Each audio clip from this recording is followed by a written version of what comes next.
Okay, welcome to this semi-impromptu live stream tonight. This is a topic that I've been thinking about a lot lately, so I thought I would make this video. What we're going to be talking about are the top 10 mistakes people who use Logic Pro make. And this is quite the list. I mean, there's more than 10, I'm sure, but we're going to start with these 10 and we're going to dive into it because I think that there's some really important things to talk about. If you like this type of content, even when it's slightly satirical, make sure you're subscribed and hit that notification bell because that's the only hope you'll ever have of catching one of our live streams. I think that's incentive enough, hopefully. But let's jump into this and we'll see if we have anybody jump on. I know Monday nights are everybody's favorite time for this type of content. And some of this, as you're going to catch on pretty quick, is more of a rant in some ways because I'm tired. I'm tired of people doing some of these things and talking about some of these things. And so we're going to rant a little bit tonight. Ranting is going to be something that just get used to it. Okay, number one. The number one, or I guess we're going to start with 10. We'll count down. Number 10 would be using third-party plugins. There's the old joke that says the scientist who discovers the cause of all illness in humanity, and it's oxygen. And if you just stop breathing oxygen, then you won't have any of the diseases. Well, that's kind of what I feel like sometimes with Logic. Of late, one of our number one issues with Logic are all of the third-party plugins, all these other companies that want a piece of the pie, but aren't willing to keep up and actually update all of their plugins so they actually work with software. Now, Apple could slow down its development cycle, not much, because it hasn't been that fast of late. But they do a new operating system every year, right? A new iOS, new Mac OS, new iPad OS, new Watch OS, new TV OS. They're doing a new one every single year, and so expecting companies to keep up with that, I mean, it's realistic. Apple does it. But if you're a small company, good luck. But if you don't use any of those third-party plugins, you're going to have very little issues. Could you work without any third-party plugins? I could for most of the things I do, almost all of them. I do have my favorite third-party things. However, I know that if I just went with the out-of-the-box Logic, which does almost everything, not as well as some third-party things, but it does almost everything, then maybe I could just rely on the musical ideas I have instead of having to rely on Logic stuff. So the third party piece, I think, is certainly one of the most painful parts of using Logic. It causes the most crashes. It causes the most incompatibilities. I think that a lot of the reliability issues people have are because of those things. And so I think you have to be really certain that what you have is what you want. And if you're not using certain third-party things, then just get them out. Get them out of your system so you don't have to have them there. Okay, number 9. The number 9 mistake that I see people making are learning keyboard shortcuts in Logic. I'm trying to keep a straight face with this. There are so many keyboard shortcuts in Logic. I think it's totally ridiculous if you wanted to actually go through and learn them. It's not just learning them.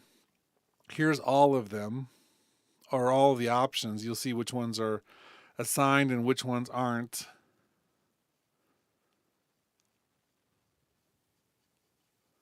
And we have ones for touch bars.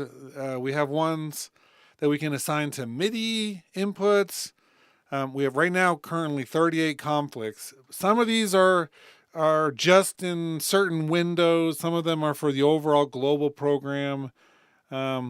Instead, I think you should just learn the most important ones that you use every moment, and then just remember where things are. Okay, I mean that's kind of a little bit facetious. I think keyboard commands are great at various times, but over the years I've used enough software that it becomes kind of a more of a time suck trying to remember what key commands are instead of just using the menus or other locations. It's a little bit tongue in cheek here, but I think one of the complaints I've heard a lot in the past from Pro Tools users are that they couldn't customize key commands. Some of that is shifted over the years, but there was a long time when it was everybody had to use the exact same ones and you couldn't do anything. And so I think we take it for granted. But seriously, look through the key commands and see which ones actually might be useful, because there's a lot of them. The number 8 mistake that people use is not using the automation event editor. And this is certainly a little bit of a touchy subject, because I know all of you love the automation event editor. If you don't know about this, it's Command Control E. Let me actually open up some automation real quick so you can actually see what this looks like. So this is automation, what allows us to control parameters. And if we do Control Command E, you can bring up this editor. It's the only way to bring it up is by opening up that key command, which we just talked about. And if you have this open, you can push Command 1 only while this one event is open, and you can open up the automation main window, and it just shows your automation minus any of the actual MIDI or audio data. This is not really something you should ever use. However, it shows you the complexity of the bloat that is currently in Logic. I mean, we can open up menus and windows that you probably didn't even know exist. This is all here in a part of the program. There is one time I've had to actually open up this window for ease of use to lock some automation to SMPTE without locking the actual MIDI and audio data to SMPTE, because I was working on a film score, and if you change tempo stuff, then your automation change. Anyway, there's a long, complex story, but you can actually edit your automation separately. You don't have to do it in this window exactly. You can certainly lock it down here as well, and other places. But it's just, look at all, it's like layer of stuff that happens. It reminds me of the environment, which is here, which for some people is really scratches their creativity itch. And for many years we had to use the environment, but we don't have to use it as much anymore. But all of this stuff is still here just under the surface, and I got to wonder how much of it's really helping us. And I'm looking at some of the comments too, but we're going to just skip ahead here to the next mistake. This was a big topic online today. There were people asking about the manual, if anyone had ever read the manual from front to back. The main guy on one of the Logic Pro groups on Facebook had said, yeah, he had read it because he was on vacation, had a time change, and had nothing else to read. I would say I've read the entire manual at various times, not front to back in one go. But that one key command, the Control Command E to open up the automation thing and then open up the other one, is in the manual. And that's something that I learned by reading it. So it can be a really useful thing. But geez, there's a few ways to get information way easier in Logic. One of them would be the quick help. I think everyone, if you're new to the program, should just keep the quick help open, because it does really give you a lot of stuff. Plus, you can do bubbles at the pointer location. You're like, what is this? What is this? What is this? I mean, it's not perfect, but it does give you a lot of information. I think that's one of the most important things when you're first learning this, is to keep the quick help access on. And then turn it off when you don't need it anymore. Let's see, next one. Not customizing the interface. This is the total joke one. Because there's so little we can do within the construct of Logic itself. There's a little bit, but it's very, very little, where we can come through here and say, we want the bright background. Let me make an actual region here, and we can open it up. So we have this stuff down here. There's the bright background. Here's the dark background. I always turn on the bright background. Look at this though. Editors. For the display setting, we have piano roll bright or dark background. That's like mind-boggling how little they are letting us customize things here. General. We can do a little bit here in terms of the wide playhead as opposed to the narrow one. It's just like, come on. But here we have the light or the dark for the appearance of the menus to match, the overall system. And then we do have the dark background up there and the bright and custom, which lets us go between those two settings. Come on. That's it. That's without using some other third-party things. That's the customization you got. And as Miles FS in the chat is saying, there are some other options. But if you're just using this, and I've shied away from using third-party things for a few reasons. I really try to keep everything out of here that isn't. Apple's likes to test things in kind of a bubble. Meaning they're fixing bugs in the context of their own computers and own software. Every once in a while, we get a bug fix for a third-party thing when there's enough noise about it, but they're not testing any bugs with colorizers or skin tools or things like that. So at your own risk, always. Even though if it seems like it's super simple, I'm never surprised when something throws a wrench into it with any kind of themer. The next one,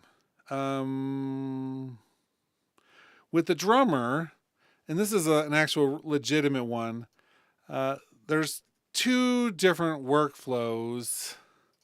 Let me create a drummer track. First of all, understanding the tools. So this speaks to a little bit of the depth of the software, and some people really enjoy the depth that you get with something like Logic. But they've really designed it intelligently, I would say for the most part, but we have to sometimes read their mind a little bit, or the manual, right? But there's this whole thing, I've shown this a number of times, where you use the arrangement track first, you create the drummer track, it puts in drum patterns that match those arrangement things, right? And then we can work down here with the matrix for the simple, complex, loud, soft function. We can change the configuration of the drums. We can come into the plugin and change some things. So it's like, yes, it's simple, yet we can go a lot deeper than this. And one of those ways we can go deeper is by using the producer kits, where we can actually come through and use the same kit, Bluebird, but it's the plus version. And then it makes it into a track stack with all of these tracks that have all the individual mic feeds and things. So we went from super simple, where we just have the parts and we just change one little yellow orangish dot. And now we have the full drum kit. So a lot of things in Logic are like this. It's designed to be instantly accessible, but then you get to go down the rabbit hole and make it as complex as you want as you go. And so I think this is one of those examples. Take your favorite tools, whatever your favorite tools are in Logic. Could be the drummer, could be Alchemy, could be Sculpture, Drum Machine Designer, could be the sampling features. Whatever they are, that's where you should go to the manual and actually read about that specific tool. because you're going to find that this little doorway that's your favorite thing opens up into this whole web of connected features and tools. And then we find out what all those mean. And all of a sudden we realize, if we're using the producer kits, we can come in here to the drummer, and instead of having like those 3 kicks, we have all of the kicks, right?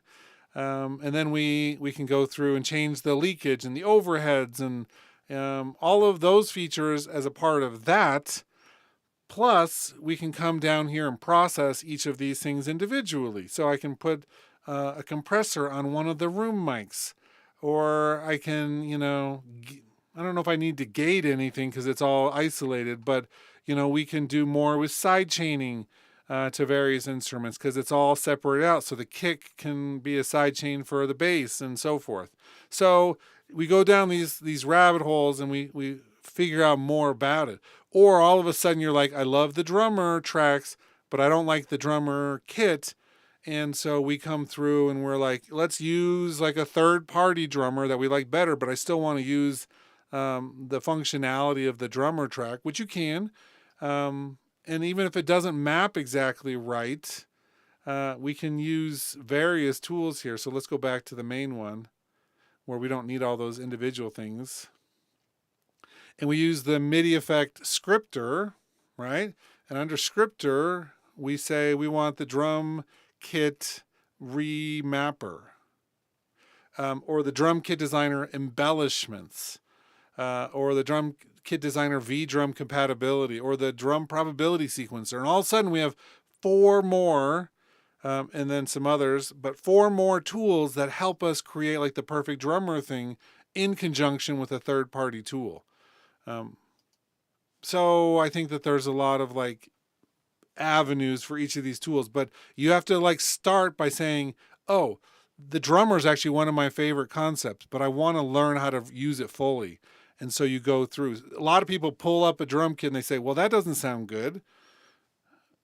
Well, you don't sound good. I mean, it's all debatable.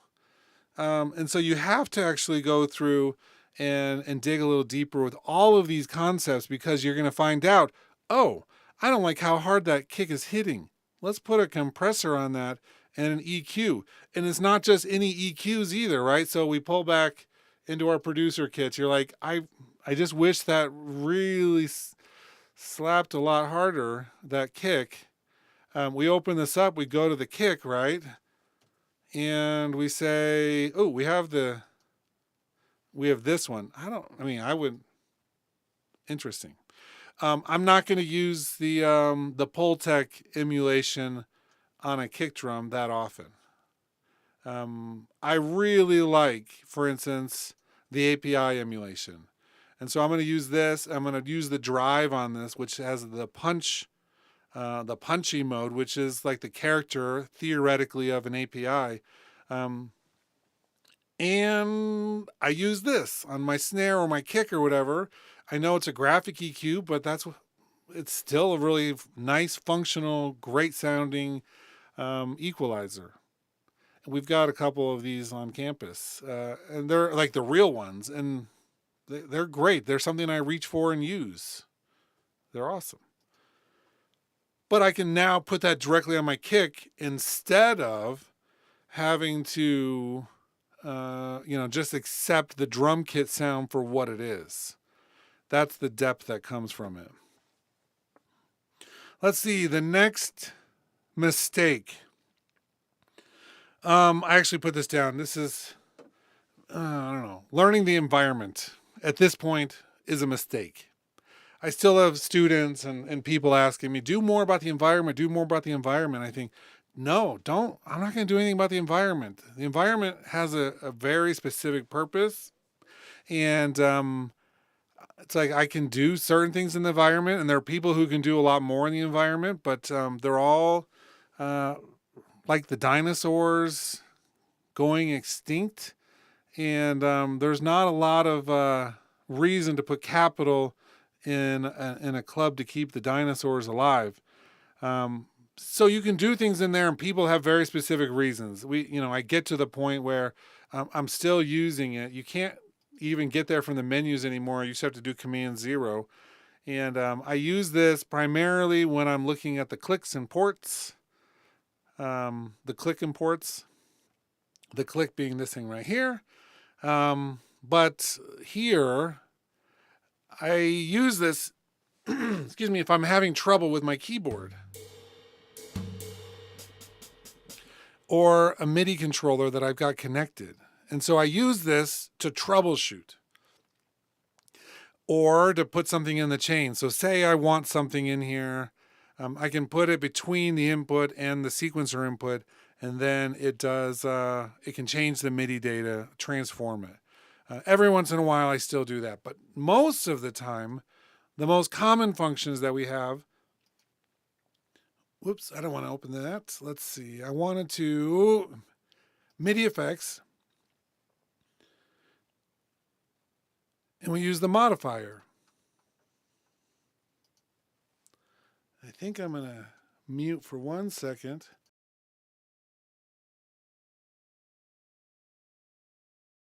Hopefully that was muted, just cleared my throat. But here we can do all of that. So we can learn MIDI events and then reassign them to other MIDI events. This is what I would use the environment for before most of the time. Modifying or using the arpeggiator, which was only in there, or using the chord trigger. Not as much the rest, but sometimes. I mean, we have a randomizer, which is interesting, that I think is useful. And we could do this pretty much with so many different factors now. So we can do like a randomizer followed by like a modifier, and we change the input velocity and assign that to note number. And it's like we can do a lot of different things with the MIDI effects. So instead of using the environment, grab the MIDI effects and use them as much as you can, because there's a lot of great tools in here. I've done a number of videos about these. They haven't changed since they were released, at least not significantly that I can tell. We haven't had any real new ones in a long time. If you like the MIDI effects, the real thing you should do is find a third-party company, such as Reason. And Reason has their Reason rack for MIDI effects. I don't know if this is going to work since I'm currently not in Rosetta mode. Oh, it pulls up. We'll see. It could just crash the whole thing. I'm not going to lie. But we have in here, let's see, utilities or players. I think it's the players. So a number of these you can use as MIDI effects, and they're pretty awesome. So if you like those, then explore some third-party things. Another thing that I sometimes struggle with is that urge always to get the latest and greatest. I've talked about this a number of times. I use the latest and greatest with everything I can. It's like part of what I do as a person. It's part of that.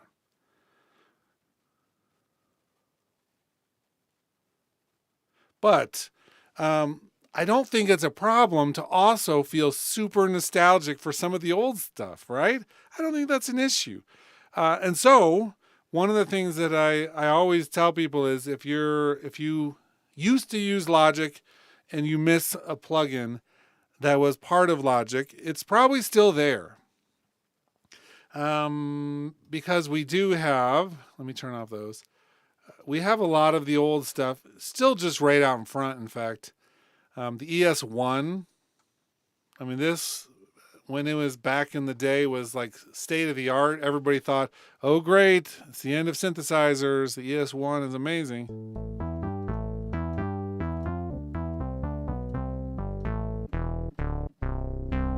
Right, it sounds pretty good.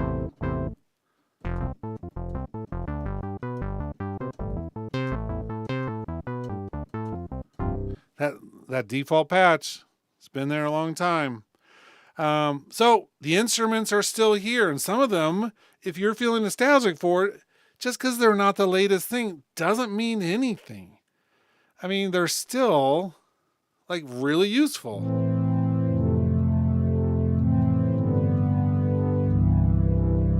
And And on top of that, if you go to your audio effects, you won't see this right off the bat, but if you hold Option, you'll get the legacy, and all of the old plugins that they've slowly pulled out are still here. So we have like the old denoiser, and we have all of these old EQs, and we have the Gold Verb, and the Groove Shifter, and the Guitar Amp Pro, and the Platinum Verb, and the Silver Compressor Gate, even the Speech Enhancer. I mean, so we could, if you're like, I really like the old Platinum Verb.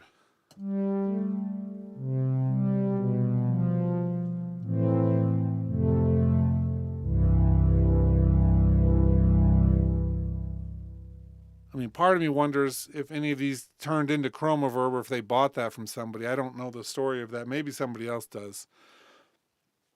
But these are all still great tools. Just because they look a little fugly doesn't mean that you should turn them away. In fact, any tool that you think I feel nostalgic about, you should be using that one more than the new one that you don't have that emotional connection with.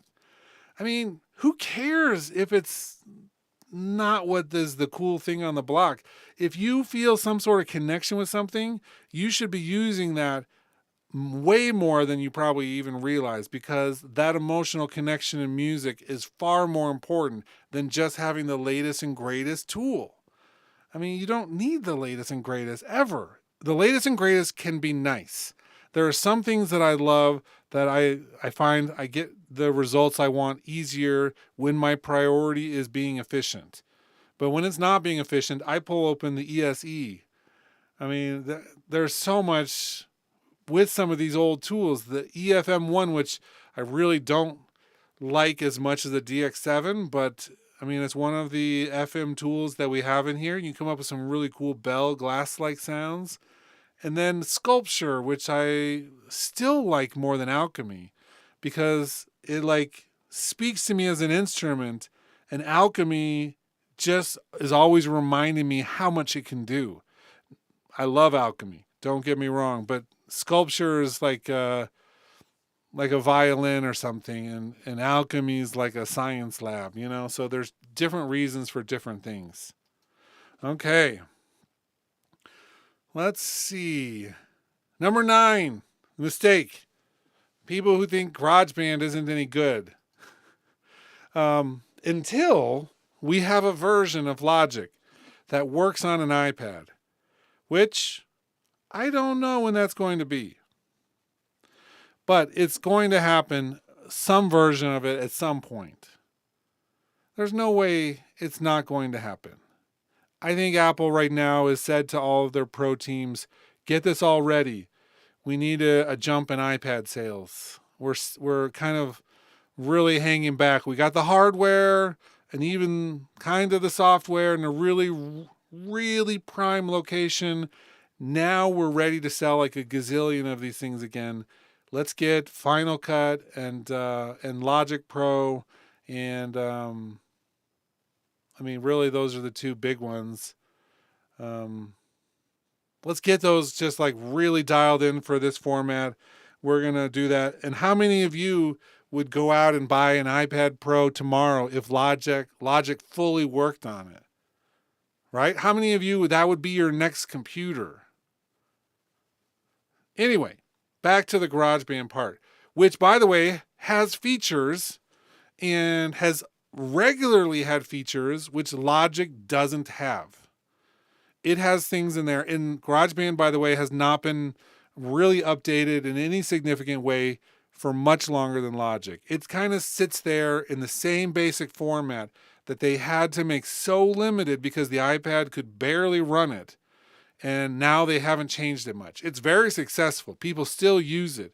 Anybody who has a phone or an iPad and has any sort of creative inclinations is using it. My kids, who I don't do a ton of stuff with in terms of, audio production, I've really been trying to just say, what do you all want to do? I don't want to push this on you. They've all at one point or another gone through a GarageBand on their iPhone phase where they make music and do stuff. And I'm like, cool. Who knew? And so it has all of this basic functionality that's super limiting, but they've got the smart instruments. They've got like a string section that you just like choose the chord and it does all of the accompanying part. You have different patterns that program. They've never brought that to Logic. And I don't know why, but they haven't. And they haven't brought Logic to those devices, which I know why they haven't. It would be a total cluster to do that in Logic's current state. I mean, at that point, we'd be like essentially running an Atari program on an iPad, one of the oldest types of code remnants with one of the newest types of hardware. And it's just like this mind meld of things that shouldn't exist. They're probably worried about the universe imploding on itself and the timeline totally breaking down and particles evaporating if they were to do something like that. And so they're going to have some other version of all of this. It's not going to be Logic in its current state. It's impossible. It would be so stupid to have like 16 different menu options on a little screen where you have to barely touch it. It's just not going to work like that. In the interim, one of the things that I've actually really enjoyed in Logic, though, is the option where we can actually do this and open in GarageBand for iOS. So there's this option that says project to GarageBand for iOS. And what it does is it exports your project as like a stereo output, right? And then it shows up on your iCloud, and then subsequently, because it's there, you can open it on your iOS GarageBand. Add parts. You could add like things. You could do like drumming with your fingers. You could add the smart instruments. You could literally just sequence a bass part. You could attach it to an audio interface on the road. It's like I've used one of my Focusrite interfaces that has, 8 mic pre's on it, and record that directly onto my iPad.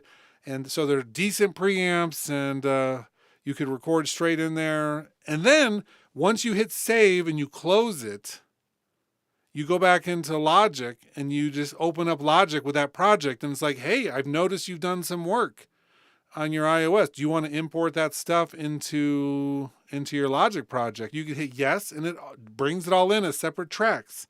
So right now, while we don't have the ability to do Logic projects as they are, we can still continue working and adding things and then bring it back into like the mothership. And so there's a lot of really useful functionality there. And GarageBand should be seen as an extension of what we do in Logic, just not a replacement for it at this moment.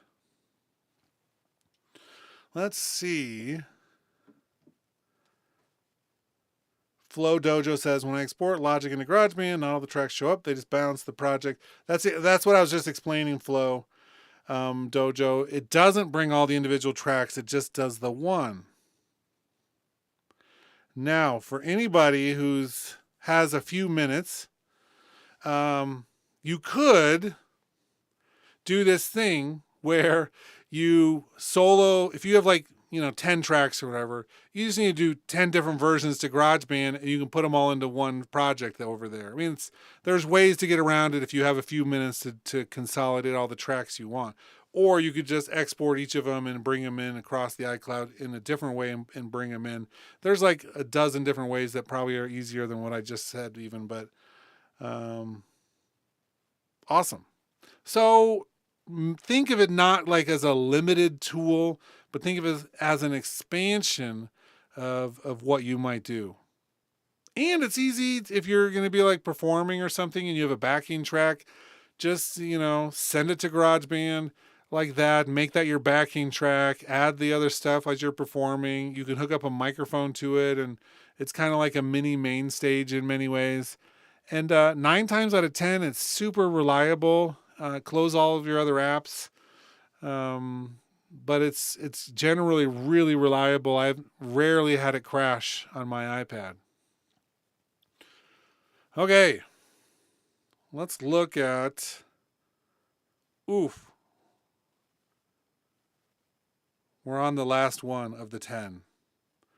This is the number one mistake that everyone makes, and I'm going to hurt some of your feelings because the number one thing that you should avoid Don't tell anybody I said this, but you should get off YouTube and just start making music.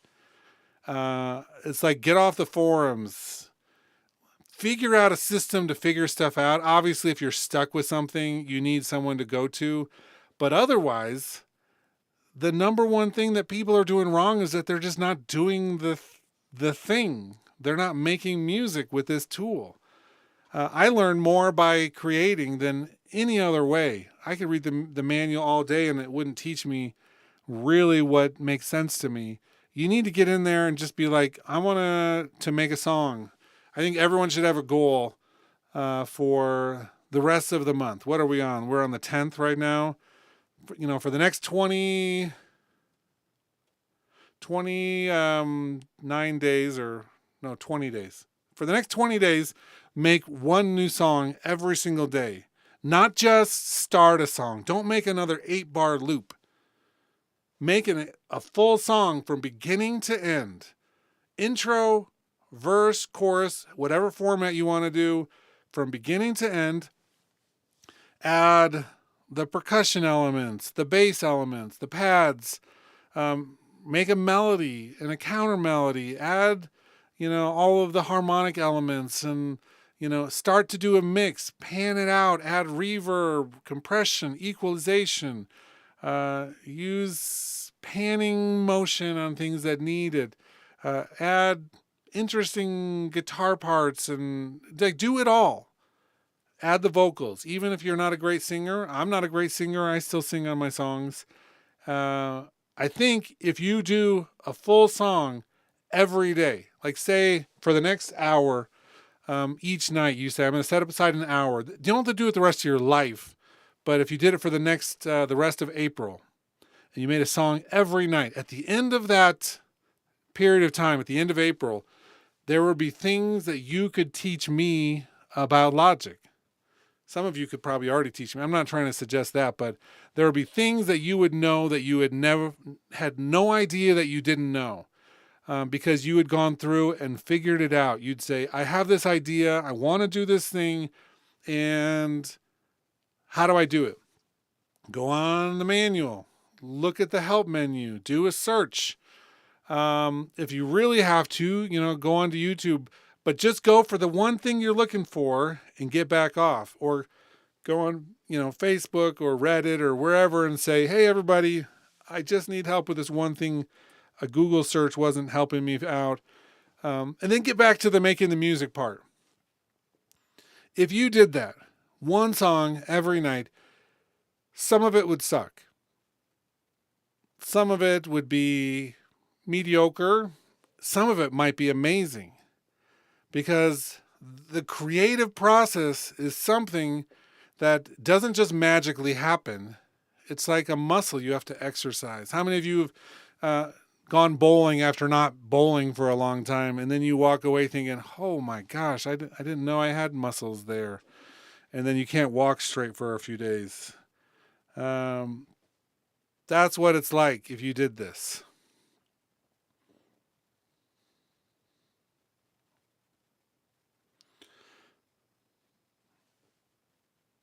I don't know. I think that that may be the most important advice I could ever give.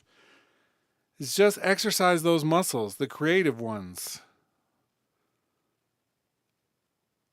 There's a challenge that someone once described on one of my videos. They said, it might be interesting if we set up a bunch of rules and limitations, like you can only use 4 tracks, and you can only use 4 instruments, and you can only use 4 effects, and you have to see what you can do with that musically.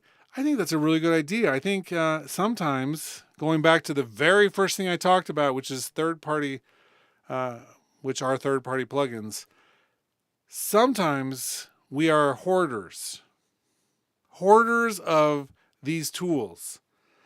We like to have all of this stuff in front of us. We like to have access to everything. And in the process of collecting and gathering and preparing, we forget that we should actually be creating.